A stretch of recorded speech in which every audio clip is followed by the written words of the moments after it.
Bienvenue à vous dans ce nouveau tuto, un tuto axé sur l'ambiance, comment donner du cachet, du mood à vos photos. C'est un tuto qui convient parfaitement aux photos de cascade, de forêt, de nature en général même. Et la photo sur laquelle on va travailler aujourd'hui, c'est celle-ci, et je vais vous montrer quelles sont les étapes à suivre pour arriver à un résultat beaucoup plus typé, avec un réel parti pris au niveau ambiance et créativité. Allez, sans plus attendre, on commence, et parmi les fichiers que vous avez téléchargés, il y a ce fichier RAW, un fichier que je vais ouvrir directement avec Lightroom. Donc là, importation classique, sans aucun pré-réglage.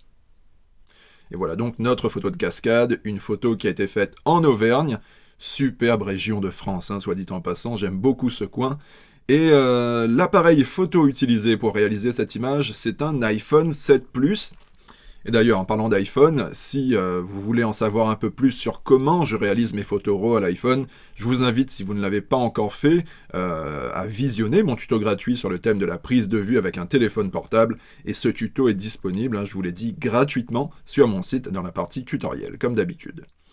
Allez, on démarre le traitement, donc on passe dans le module de développement.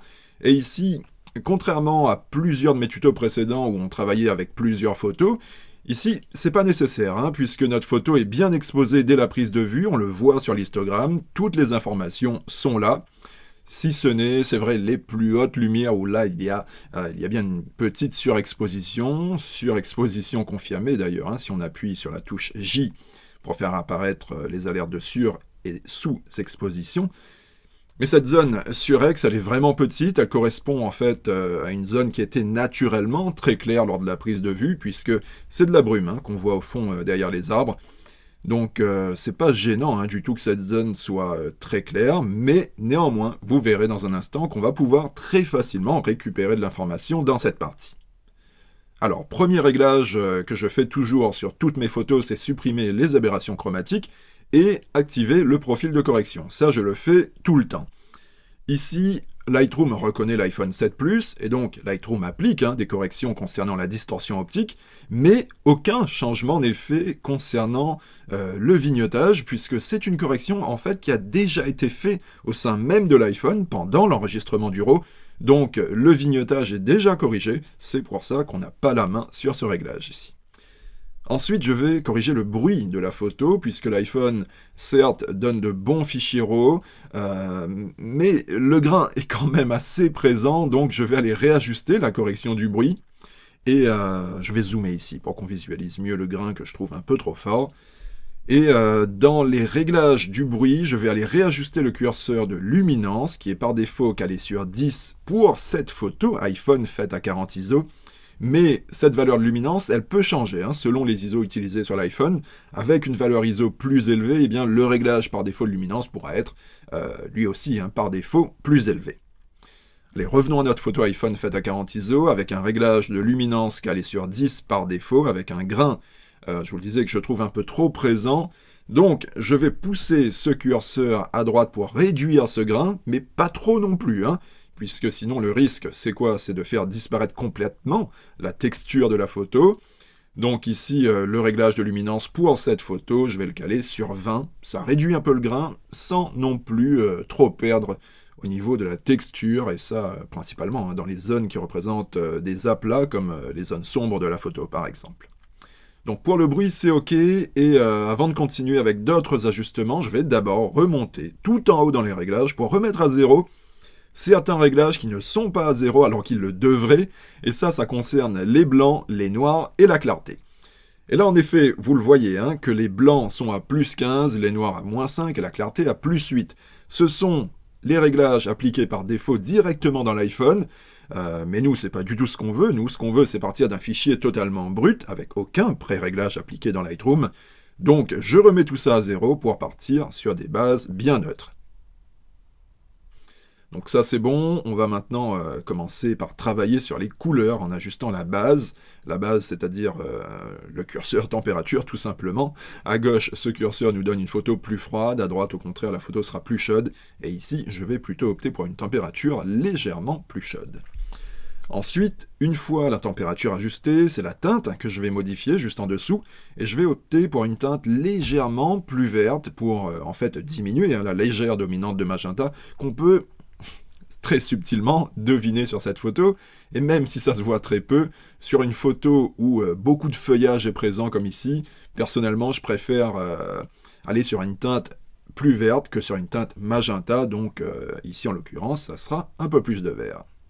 Donc température et teinte sont maintenant OK, ça c'est la base concernant les ajustements colorimétriques.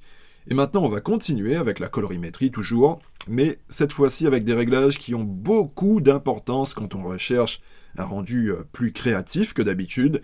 Et ça se passe tout en bas dans la partie étalonnage de l'appareil photo. Et là, ce sont principalement ces trois curseurs qui m'intéressent, et chacun d'eux a une influence importante sur la teinte des couleurs primaires de la photo, c'est-à-dire le rouge, le vert et le bleu. Donc ici, ce que je vais faire, c'est réajuster chacun de ces trois curseurs pour trouver une ambiance colorimétrique qui me plaît. Et mon idée globale ici, c'est de réchauffer un peu l'ambiance pour obtenir des teintes un peu plus chaudes dans le feuillage principalement, et donc de ce fait, faire ressortir un peu plus les couleurs automnales qui étaient déjà un peu présentes sur la photo d'origine, mais là on va les faire ressortir encore plus. Donc là comme ça c'est ok, je vais faire un petit avant-après pour qu'on se rende bien compte de la différence, et là on le voit bien, que l'ambiance générale a pas mal changé, et ça rien qu'en ajustant trois curseurs, le rouge, le vert et le bleu, qui sont, je vous le rappelle, les couleurs primaires de la photo. Donc c'est un réglage simple à mettre en place, mais qui a un gros impact sur la photo. Réglage suivant maintenant, et on va aller sur le virage partiel, un outil qui peut, lui aussi, beaucoup impacter l'ambiance colorimétrique d'une photo. Et ici, je vais l'utiliser de manière plutôt légère, puisque j'aime bien le travail qu'on a réalisé juste avant sur les couleurs avec l'outil étalonnage de l'appareil photo. Donc ici, je vais ajuster le virage partiel en commençant par les hautes lumières. On choisit là la teinte qu'on souhaite ajouter. Et ici, je vais plutôt ajouter une teinte légèrement bleutée, vraiment à peine. C'est en fait juste histoire de casser un petit peu la teinte chaude dans les hautes lumières, c'est-à-dire les hautes lumières, les parties les plus claires de la photo. Ici, ce sont la cascade et la partie brume en arrière-plan. Pour les hautes lumières, c'est OK. Maintenant, je vais m'attaquer au virage partiel des ombres. Et ici, l'idée, c'est de choisir une teinte plutôt froide pour créer en fait une subtile opposition, quelque chose de très léger, entre les teintes chaudes de l'automne et les teintes subtilement plus froides du virage partiel. C'est bien dit, ça, subtilement plus froide. C'est pas mal.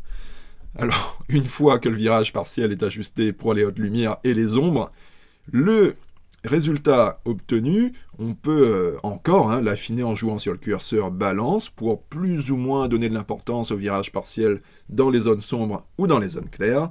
Donc là, il suffit tout simplement de faire des essais pour trouver vraiment le dosage qui vous convient le mieux. Ok, donc là, le résultat me plaît bien comme ça, on va continuer.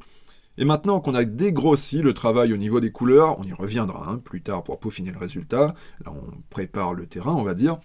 Mais en attendant, on va aller s'occuper de réglages qui vont beaucoup contribuer à l'ambiance globale de l'image pour lui donner de la douceur. Et pour ça, on va commencer avec le réglage de clarté.